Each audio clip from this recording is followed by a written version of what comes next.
apart, and it's like, is it worth it anymore? Because I don't know, you reach this point in relationships sometimes where y'all keep fighting about the same things, and you gotta wonder, like, okay, are we ever gonna be able to heal and fix these things? Or even if when our life is a little bit better, are these things still gonna challenge us and bring us back down to where our success is really never as great as it could be, because there's always gonna be this between us now. You feel me?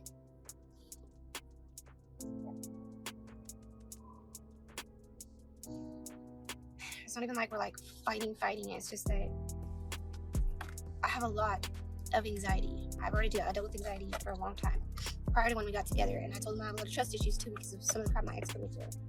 I don't do well when guys watch porn. Okay, I just don't. I consider that self-cheating. I consider talking to like online women that you like, maybe you ain't got no intentions with them, but you're just flirting and doing all that. I consider that cheating. Okay, and he's already put me through that stuff.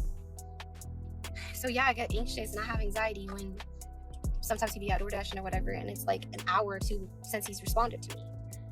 But I don't even like go at him like that. I never like continually call his phone, or like I may send a couple text messages, but I'll wait. You feel me? Let's unpack what just happened with Rezeli and Jenkins, because this isn't your usual relationship drama. This is a full-blown emotional whiplash, broadcast live and leaving everyone wondering what's real and what's just for the camera. Just recently, Rezeli hit the live stream button and delivered what sounded like her final word. She was done with Drew. Her face said it all, no glam, no gloss, just exhaustion. She looked like someone who had been pushed beyond her limits. She didn't try to dress it up either. She openly admitted the relationship had become toxic, that the constant chaos, the arguments, and the instability weren't just hurting her, they were hurting her children. And that, she said, was the last straw. She went on to explain how drained she felt, trying to raise 5 kids in a one-room motel while juggling emotional tension every single day. One of the most gut-wrenching moments was when she talked about Drew watching inappropriate content online, something that, for her, felt like betrayal. Even if Drew didn't consider it cheating, to Rezeli it triggered deep wounds from her past. Her voice cracked when she explained how much that reopened old trust issues, ones she thought she'd left behind with her ex. She gave other examples too. She said there were times Drew would leave for hours to do DoorDash runs and completely ignore her messages. And when she finally tried to find a quiet moment in the morning to read while her kids slept, he'd come in, loud and angry, accusing her of ignoring his calls. Even small moments of peace, she said, were constantly interrupted by his unpredictable moods. Every detail painted a picture of someone trying to hold it all together in an impossible situation. But then, the mood shifted dramatically when the comments started mentioning Deshaun, and that's when the live stream took a sharp turn. The second his name and his mother Desiree came up, Rezeli's tired demeanor snapped into full-blown fury. Her eyes locked onto the camera, and her tone changed. She was no longer just venting, she was defending. She shut down the growing online theory that Deshaun wanted out of her and Drew's home, saying flat out that wasn't true. She revealed that Deshaun was, in fact, the one thing keeping her there. It's just an accumulation of stuff, man. It's been the same thing, same fights, same arguments. And a woman can only take crying about the same thing so many times before we're just like, yo, okay, done. Tired of that.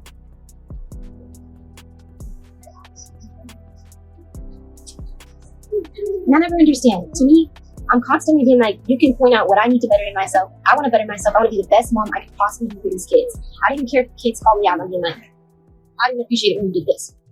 Tell me, because that's how you work on stuff. But if I continually tell you, this is what we have to do to work on it, and this is what's going to make the family better, to me, it's like you're not choosing the family if you're going to just keep doing the same things.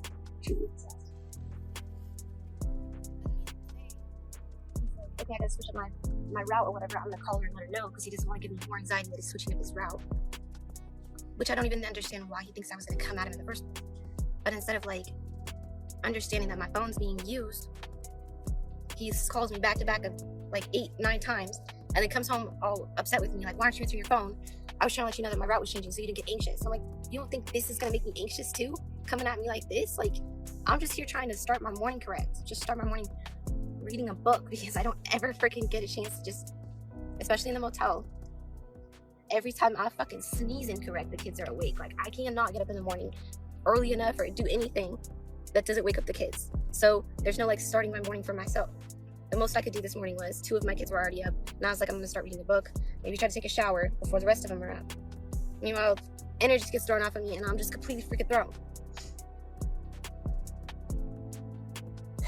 And that is, I don't know, man. Can you get off my freaking shit with that? Please. I'm so tired of that. There's nobody, he's not trying to be freed from anybody. Okay? He's one of the only reasons I still put up with your scrap. She went on to call out Desiree by name, claiming that she only reappeared in Deshawn's life when social media started paying attention. Before that, according to Resellian, Desiree was completely absent. She didn't hesitate to lay out her own receipts, taking Deshawn to appointments, dealing with teachers, and doing all the everyday parenting work that she said nobody else was willing to do. It was clear that in Resellian's eyes, she's the one who's truly shown up for Deshawn. Not just when it was convenient. Not just when the cameras were rolling. And yet, despite everything she's doing, she said she feels like the villain in everyone's eyes. She's getting called out, criticized, judged harshly by people who have no idea what's actually going on behind closed doors. She admitted she's emotionally fried, not just from the fighting and the parenting and the stress, but from the sense that nobody sees how much weight she's carrying just to keep the entire household functioning. Here's the twist: just hours after that tearful, raw livestream, she's right back online. Sitting next to Drew. Smiling. Chatting. Like none of it had happened. And that's where the confusion set in for viewers. Was that live her truth? Or just another emotionally charged episode that'll get walked back in the morning? Is she genuinely trying to heal and protect her kids, or is she stuck in a loop of hurt and forgiveness, chaos and calm, all broadcast for an audience that's starting to question what's real? What we're seeing isn't just a rocky relationship. It's a cycle. 1 minute it's over, the next minute it's, let's talk it out on camera. One moment she's saying she's protecting her kids, the next she's back in the same situation she said was damaging them. Stephanie Jenkins didn't just sound upset, she sounded like someone at the end of her rope. The kind of tired that goes deeper than lack of sleep. During her live stream, she didn't hold anything back. Her frustration, her sadness, the loneliness, it all spilled out. And even if you didn't agree with everything she said, it was impossible to ignore the weight she was carrying. She tried to present herself as a strong mother, someone who's raised her kids to be tough and outspoken. It's because I low-key wonder what kind of parenting that child's gonna end up with without me in the freaking picture. Mind you, someone was absent for so long until social media was an interest in the matter. How does that show real concern, real love for the child in the first place? I was here by choice. I've done everything for the kid by choice. I've been here. I've made sure he gets to the doctor. I take care of communication with the teachers. I've said all this crap. So it isn't me who needs to keep seeing all these freaking comments. I love that kid with my whole soul. And like I said, he's one of the only reasons I put up with shit as long as I have.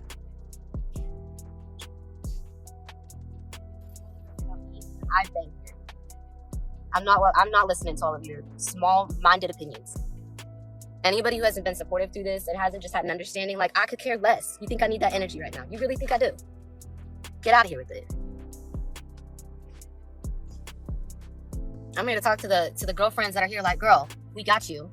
We see you.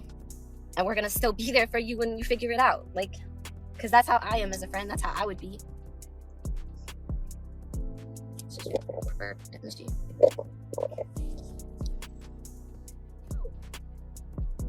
Hotel, homeless, and you can't just take your daughter to a freaking store to get some donuts when you told her you were gonna do it?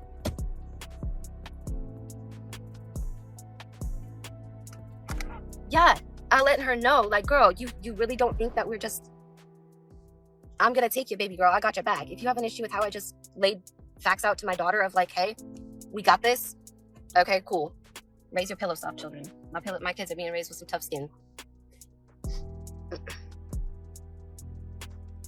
Right, I don't drive with it, like, and I don't appreciate you're a kid, I'm parent, you do as I say, you have no opinion. Like, I don't like that kind of vibe of parenting at all. My kids have a voice, they can speak up. That's why she knows to come up and ask me in the first place if she's still gonna go get donuts. And if I was worried about y'all's opinions, I wouldn't have talked to her like that. I didn't do nothing wrong.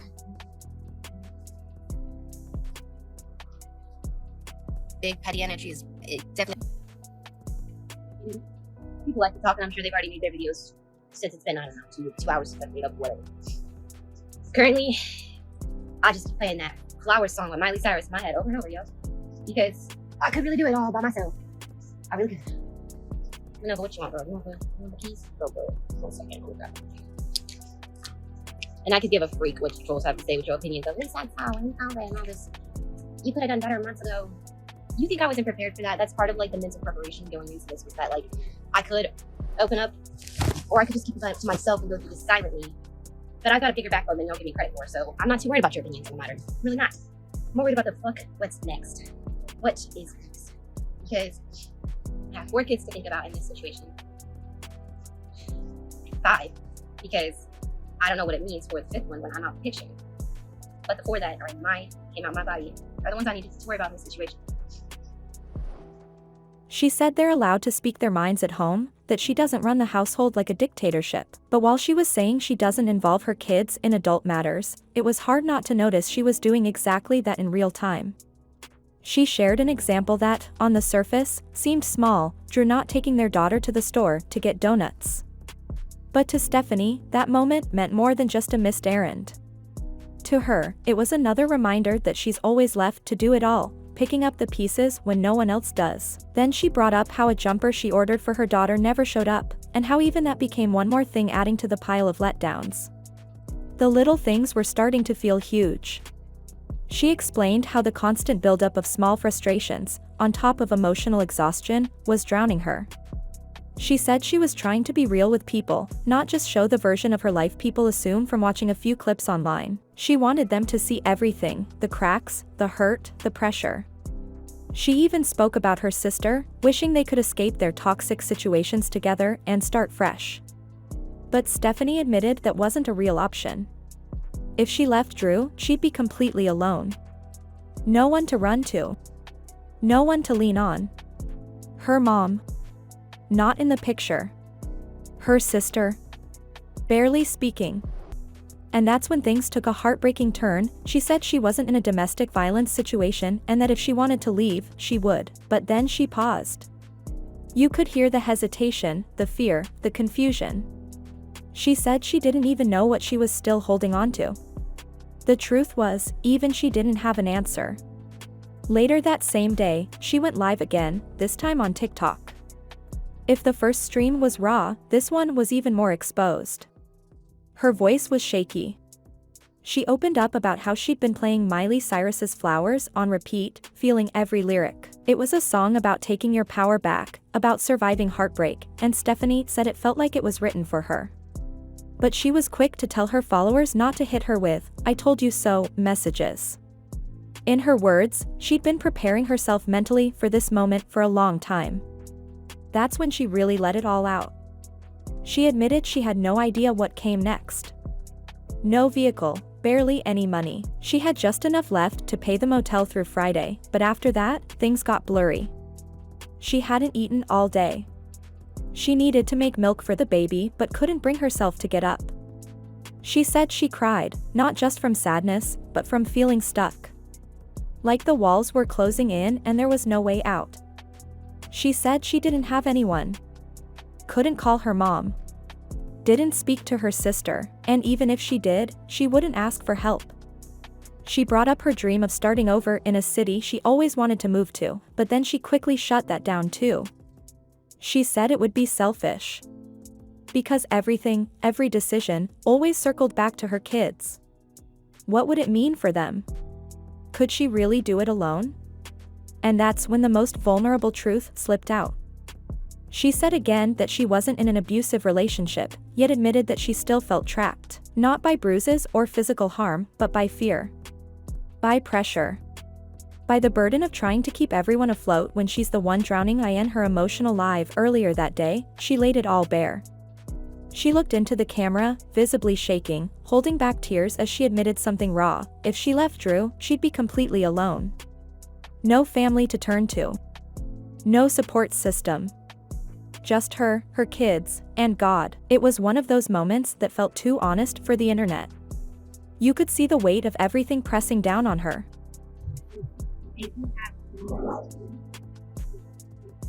and they want to see us work through this. They want our family. We have had a lot of good times as a family. We've been camping, beach trips, Christmases, birthdays, all these things that I feel like if we weren't a blended family, like if we, I don't know, families still start up the same way, so it doesn't really make sense to my mind. But because we didn't have all of our kids together, we should continue to try to make it work. That's what I feel. I don't agree with it. You really feel like I would like if you say a little more, because I don't want to be put on the spot. I know. I was packing shit up and walking, pack crap out and leaving. And you said we could come up on here and like. I know. That's why I'm here. That's what I said. I'm here, but I'm not. I'm trying to be as most vocal as possible.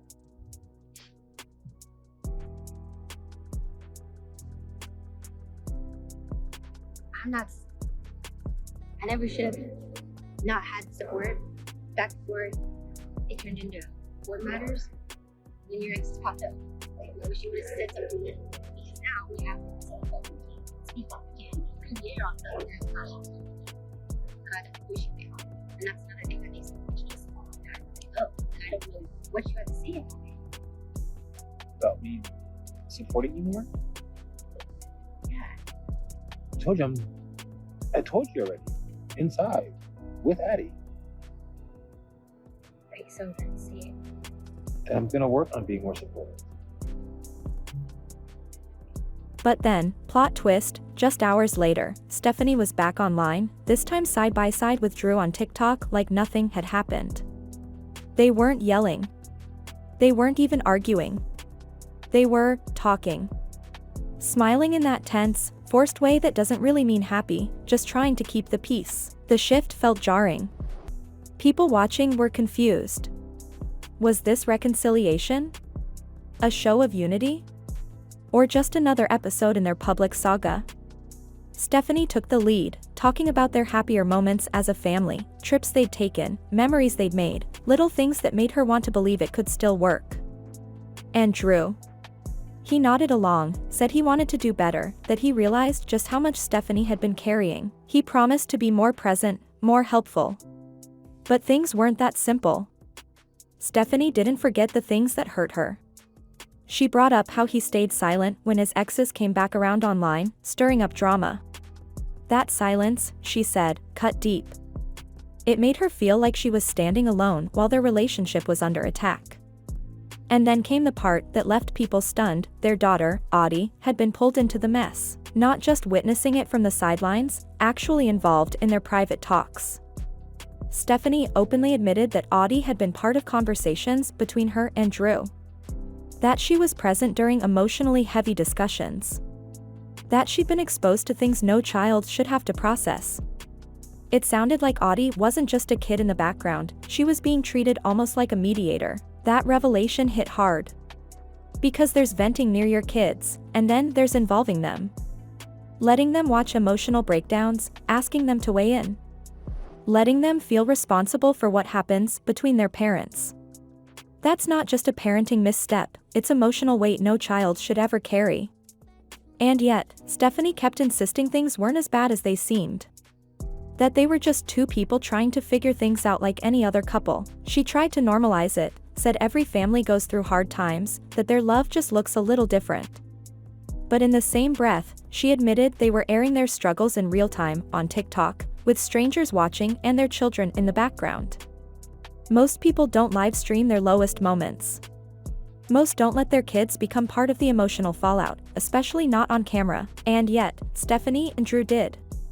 She even defended him, saying he shuts down during fights, that his silence makes it hard to fix anything, but that he was trying. That he was learning. For some, that may have sounded like hope. For others, it felt too packaged. Like something said to reassure the audience more than herself. The way they talked, the way it played out, it didn't feel spontaneous. It felt coordinated, like they'd agreed to come back online, smooth things over, and reassure everyone that they were still a team. But here's what made people uneasy. Just hours earlier, Stephanie had been sobbing, saying she didn't know how much more she could take. Now she was calmly recounting memories with Drew like a host on a lifestyle show. The tone had shifted too fast. It didn't feel like healing. It felt like performance, like a carefully planned pivot from emotional wreckage to public image cleanup. Has a terrible relationship, nothing but horrible. Like, no, like we wouldn't be sitting here trying to figure it out, which I'm sure some married couples go through too, if we didn't have stuff to work on. I'm sorry. I'm definitely calling him out and trying to make some changes, not just sitting around letting crap happen. I think that's not for me to decide. If he wants to speak, he can. They're just saying anything extra quiet, you'll fit the situation. You don't care. It's just gonna be the same situation.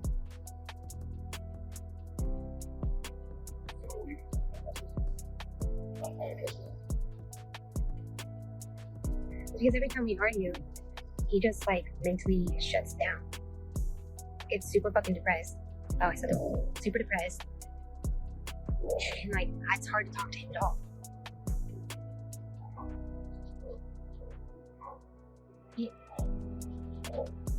I feel like I do need to give credit for the fact that he has definitely come a ways since we first got together with emotions, because when we first got together, there was just no recognition for it at all. At least he can recognize the faults now, and he sees how it's affecting me.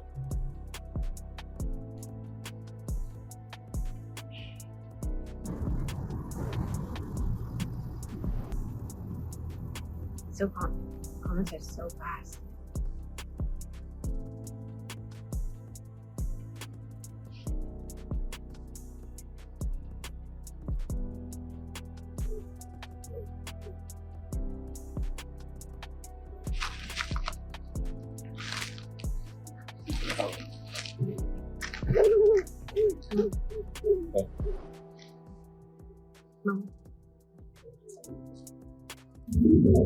It's just an accumulation of stuff, man. It's been the same thing, the same fights, same arguments.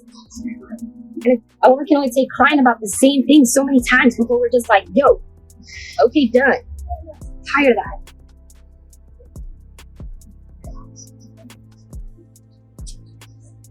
And I never understand. To me, I'm constantly being like, you can point out what I need to better in myself. I want to better myself. I want to be the best mom I could possibly be for these kids. I don't even care if the kids call me out. I'm being like, I didn't appreciate it when you did this.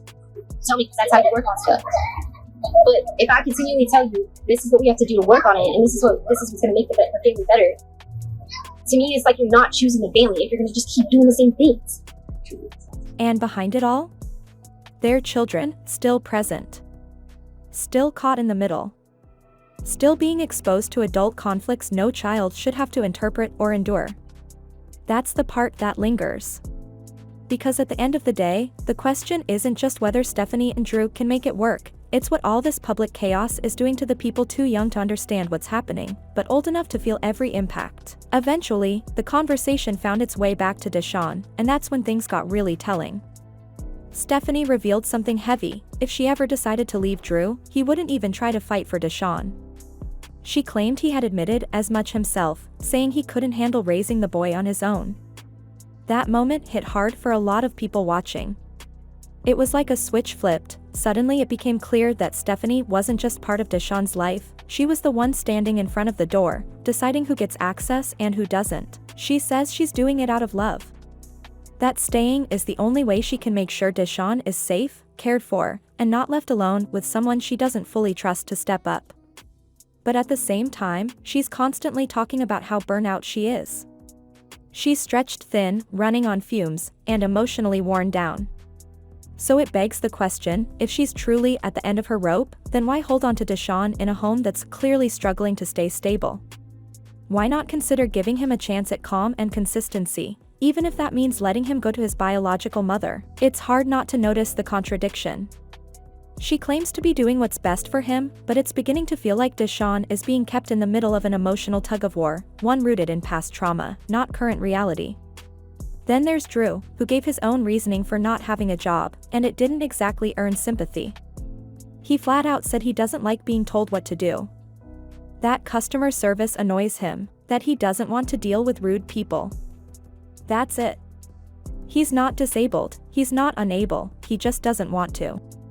And he's not even pretending to look for part-time work, remote gigs, or anything in between. It's not that he can't, it's that he won't. Meanwhile, Stephanie is left trying to carry the weight of everything. She's still trying to be understanding, even bringing up Drew's autism as a possible explanation for his struggles with traditional jobs or overstimulating environments. But here's the reality: while she's out here making excuses and picking up every slack, she's falling apart. She's running the household, taking care of the kids, and managing the emotional fallout of a partner who won't engage. And it's not just affecting her, it's affecting the kids too. They're growing up in a situation where one parent is emotionally and physically drained, while the other chooses not to contribute. They see the fights. They hear the tension. They're living in a space that's fragile, where everything could fall apart at any moment, and they're just expected to exist in that. So what's the cost of Drew opting out of real responsibility? A collapsing household, a mother hanging by a thread, and children caught in the middle of a never-ending storm. And at this point, it's hard not to wonder if some of this chaos is being amplified on purpose. Stephanie has said before that she'd never actually leave Drew, but here she was, crying on camera, raging online, and then sitting next to him smiling within hours. So is it real heartbreak, or is this all just more content meant to stir up sympathy and engagement? Honestly, it's starting to feel like the latter. Especially when both of them keep hinting at their struggles, financial problems, being misunderstood, needing help. They mention how people don't support their journey, how they're constantly judged, and yet, they keep airing out every issue on social media. If this was a genuine breakdown, would they really be live streaming the fallout multiple times a day? But whether this is raw emotion or carefully crafted drama, one thing is painfully clear: the kids are caught in the middle of it. They're being exposed to things they shouldn't have to witness, all while being used as emotional props to justify staying in a relationship that's clearly falling apart. And that, no matter how you spin it, is not okay.